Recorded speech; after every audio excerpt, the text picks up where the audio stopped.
من یضلل اللہ فلا ہادی لہ، جسے اللہ گمراہ کرے اسے کوئی راہ دکھانے والا نہیں۔ اللہ ہمیں گمراہی سے محفوظ فرمائے۔ وَيَذَرُهُمْ فِي طُغْيَانِهِمْ يَعْمَهُونَ، اور انہیں چھوڑتا ہے کہ اپنی سرکشی میں بھٹکا کریں۔ يَسْأَلُونَكَ عَنِ السَّاعَةِ، آپ سے قیامت کے بارے میں سوال کرتے ہیں۔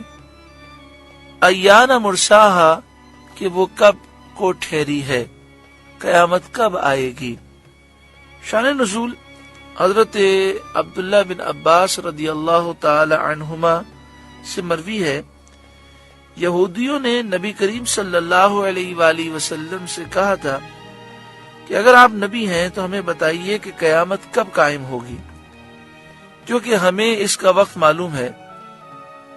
اس پر یہ آیت کریمہ نازل ہوئی، قل انما علمها عند ربی، آپ فرمائیے اس کا علم تو میرے رب کے پاس ہے۔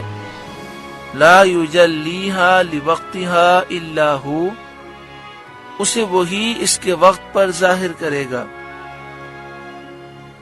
قیامت کے وقت کا بتانا رسالت کے لوازم سے نہیں ہے، یعنی رسول کے لیے ضروری نہیں کہ وہ قیامت کے وقت کو بیان کرے۔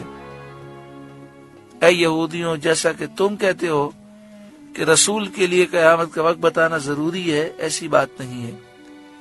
اور اے یہودیوں، تم نے جو اس کا وقت جاننے کا دعویٰ کیا یہ بھی غلط ہے۔ اللہ تعالیٰ نے اس کو مخفی کیا ہے اور اس میں اس کی حکمت ہے۔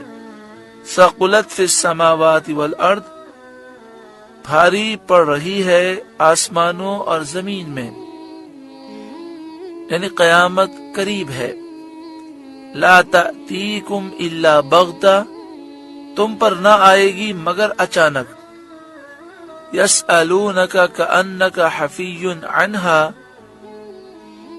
تم سے ایسا پوچھتے ہیں گویا تم نے اسے خوب تحقیق کر رکھا ہے۔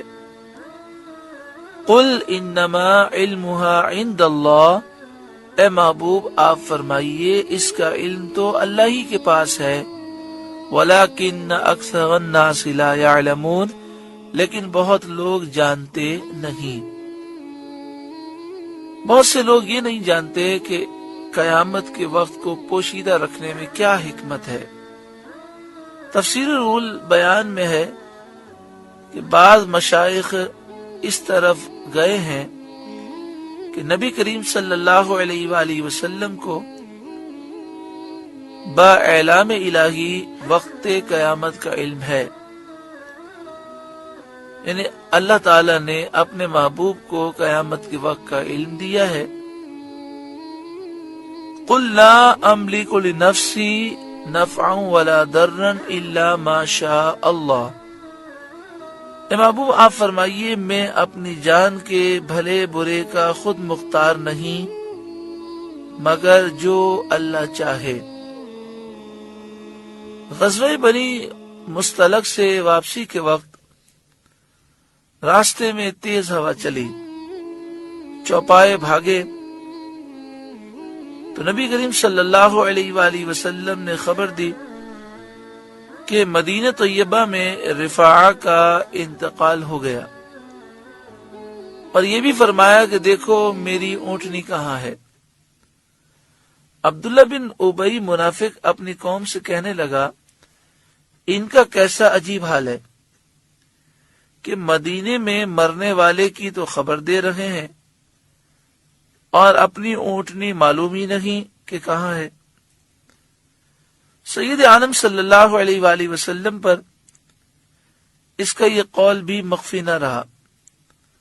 حضور صلی اللہ علیہ وآلہ وسلم نے فرمایا منافق لوگ ایسا ایسا کہتے ہیں، میری اونٹنی اس گھاٹی میں ہے، اس کی نکیل ایک درخت میں الجھ گئی ہے، چنانچہ جیسا فرمایا تھا اسی شان سے وہ اونٹنی پائی گئی۔ اس پر یہ آیت کریمہ نازل ہوئی۔ تفسیر خزانہ العرفان میں یہ بات تفسیر کبیر کے حوالے سے درج ہے۔ قل اے محبوب آپ فرمائیے لا املک لنفسی نفعا ولا ضرا، میں اپنی جان کے بھلے برے کا خود مختار نہیں، الا ما شاء اللہ، مگر جو اللہ چاہے، وہ مالک حقیقی ہے، جو کچھ ہے اس کی عطا سے ہے۔